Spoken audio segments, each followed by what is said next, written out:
I've been interested in organ donation since I think I was about 12, when I saw Dr. Christian Bernard actually perform in a documentary, I don't know if it was 60 Minutes, the first heart transplant.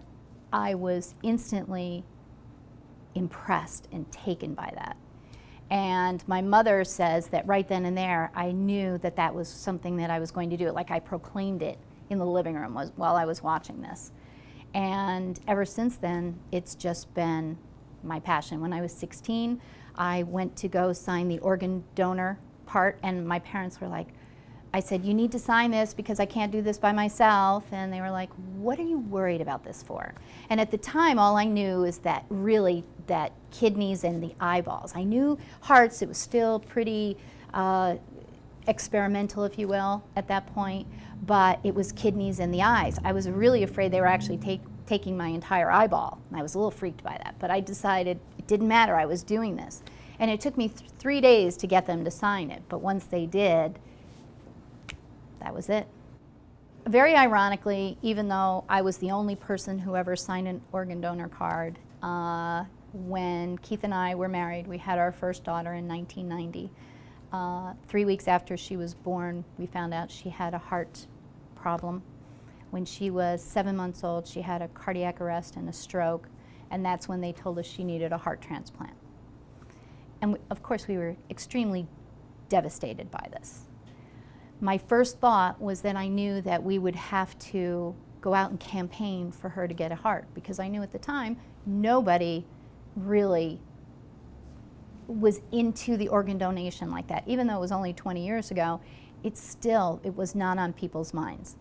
And, you know, she had actually gotten a heart, a little boy from Long Island, and she got the heart. However, and it was considered the most successful heart transplant in the Columbia Presbyterian history.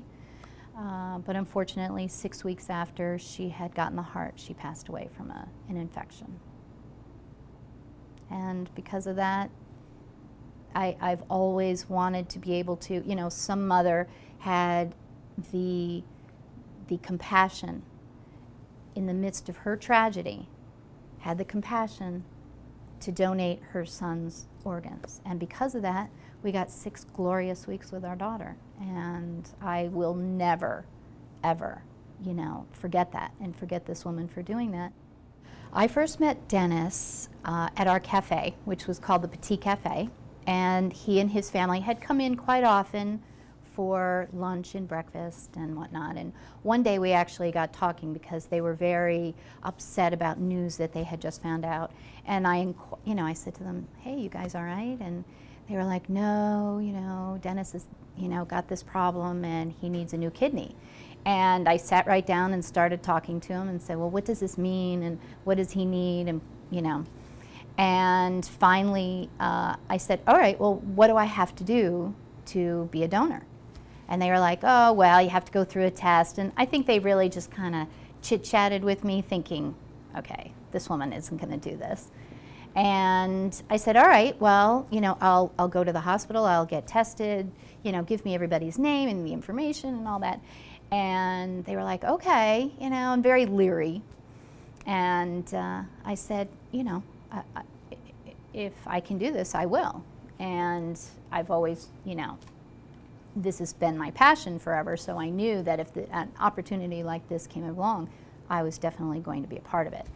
And, you know, my husband Keith was actually cooking at the time, and so once I left their table, I realized, ooh, I have to go tell him now that I'm donating a kidney. And so I ran over, and he's sauteing chicken or something, and I said, by the way, I'm donating my kidney to the guy over there. And he looks up at me and says, okay. But he knew this was something that was always important to me, so, you know, he just kind of said, all right, well, what do we got to do? It was something that had never, while I was growing up, was never an opportunity where you can be a living donor. And here was an opportunity for me to do, you know, pay back for what had gone on in our lives prior to this. And I always knew that if I could do it while I was alive and see the results of it, oh, I mean, it was obviously better than when you die because you have no idea. But, you know, it was just a way to be able to see the transformation that was going to happen, and it was a no-brainer for me, really a no-brainer. Here was an opportunity, and when Dennis and I were talking, it was like, okay, what do I have to do? And they probably didn't think I was going to go through it, because they've had lots of people say, oh yeah, we'll do it, and then they freak out. But that was, you know, once I put a commitment to it, that was it. I was done and I was ready. Well, through this process, I found out that I was not a match to Dennis. Dennis, in fact, ended up being a very difficult match. And the doctors had said to us, you can be an altruistic donor and just donate to anyone else, or you can be involved in a chain. And the chains were very new back then. And basically it was where I would donate to a stranger, and in return, Dennis would get, that I matched, and then Dennis would get a kidney that would be an exact match for him. And these chains could be, you know, 4, 8, 12 people. It really doesn't matter. It can go pretty crazy. Ours happened to be for 8 people. And he actually got his kidney from Philadelphia, and my kidney went to New York. Dennis and I always looked at it as, no matter what, I'm donating for you, on your behalf. I don't care where the kidney goes. As long as it's going to help someone and this is going to help you, I really didn't care. And they said, we've got the kidney, we've got things going, this is working out really well. That we had to do more blood tests to make sure everybody was definitely still compatible. And then we got the call. It was like a few days away, and they said, the chain is broke down.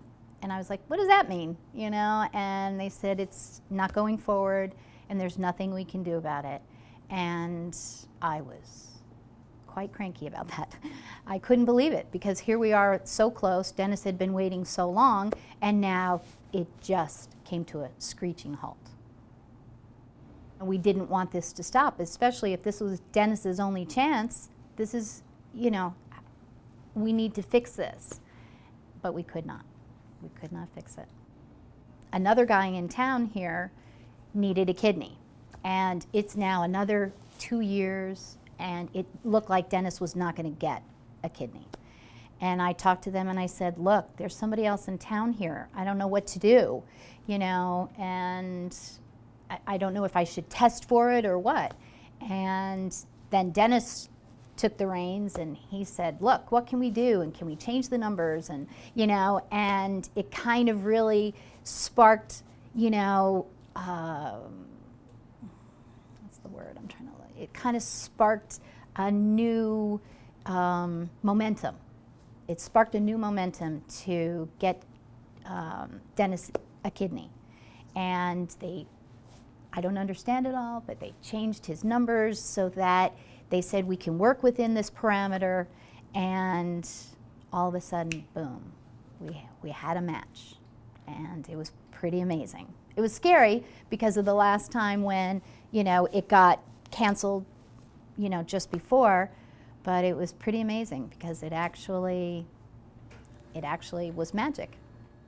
The surgery itself was, I wasn't 20 anymore, and that was the biggest shock, because it was like, I was like, ooh, this is a little harder than I thought, you know, moving around and getting around afterwards. It was it was a bit of a shock, but all in all, you know, a few weeks of, you know, discomfort, and when it was over, it was over. My advice to people that are in the early stages of going through this is don't give up. Don't be afraid, because there's going to be obstacles, there's going to be, you know, challenges that come along that could change the course of how this process happens. But in the long run, you know, it does work. And Dennis is a perfect example of that. Dennis was a very difficult person to match, and they were shaking their heads when we lost the opportunity the first time. They said that the person was a perfect match for him, and they were really upset because it was never, they were afraid it was never going to come up, that opportunity again. And it didn't. They had to make it work. And then through the chain and the magic that the doctors did, you know, it worked, and look at the result. Check this guy out. You know, you see him and he looks just amazing. He had his first grandson last year, and it's just so heartwarming to know that he's able to be here to see his grandson, you know, and he's looking forward to a future, whereas before he didn't have that. So, you know, you can't go wrong with that for sure. When one person decides that they're going to donate for someone but it doesn't match, it opens up a bigger opportunity for this chain, because our chain was 8 people, but I've heard of 18 and 20, and it's like amazing that one person can actually make a difference in so many lives, even though you don't realize it. Like, even with Dennis and I look at him and I know he does not have my kidney. However, actually it was very funny, because it's like almost as if like when my appendix were out, you know, it was gone. But then I got this beautiful letter from the person who received my kidney, and her first line was, "I'm celebrating my 45th birthday, and it's because of you." And it was the first time, I mean, I was dramatically emotional about it, because before it was like, okay, we did this and this was fine, and you know, I left the hospital by noon the next day and I was here at work 2 days later, and you know, it was the kind of thing where it was like, okay, I went on with my life, I did this little thing.